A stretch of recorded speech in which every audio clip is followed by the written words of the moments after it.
India TV9 news Maharashtra. दिव्यांग व्यक्तींना सामाजिक, भावनिक व आर्थिक स्थैर्य मिळावे तसेच त्यांच्या सर्वांगीण सक्षमीकरणाला चालना मिळावी या उद्देशाने राज्य शासनाने दिव्यांग अव्यंग विवाह प्रोत्साहन योजनेत ऐतिहासिक सुधारणा केल्या आहेत. या सुधारणेअंतर्गत योजनेतील अनुदानाच्या रकमेत लक्षणीय वाढ करण्यात आली असून दिव्यांग विवाह हा नवा घटक प्रथमच योजनेत समाविष्ट करण्यात आला आहे.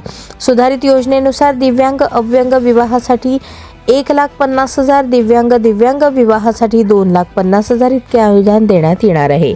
ही संपूर्ण रक्कम पती-पत्नीच्या संयुक्त बँक खात्यात थेट लाभ हस्तांतरण प्रणालीद्वारे जमा केली जाणार आहे. त्यापैकी 50% रक्कम 5 वर्षांसाठी मुदत ठेवीत ठेवणे बंधनकारक करण्यात आले आहे, जेणेकरून दाम्पत्याला भविष्यात आर्थिक सुरक्षितता मिळू शकेल.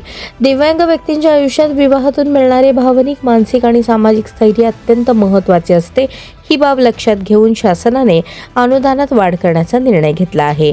हा निर्णय सामाजिक समता, सर्वसमावेशकता आणि भेदभावमुक्त समाज निर्मितीच्या दिशेने एक महत्त्वाचे पाऊल मानले जात आहे. तसेच भारतीय संविधानातील न्याय, स्वातंत्र्य, समानता, बंधुता आणि प्रतिष्ठा या मूल्यांना बळकटी देणारा हा निर्णय आहे.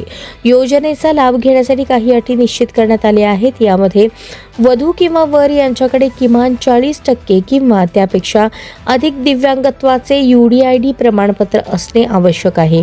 विवाह कायदेशीररित्या नोंदणीकृत असावा. विवाहानंतर 1 वर्षाच्या आत संबंधित जिल्हा दिव्यांग सक्षमीकरण अधिकारी यांच्याकडे अर्ज सादर करणे बंधनकारक आहे.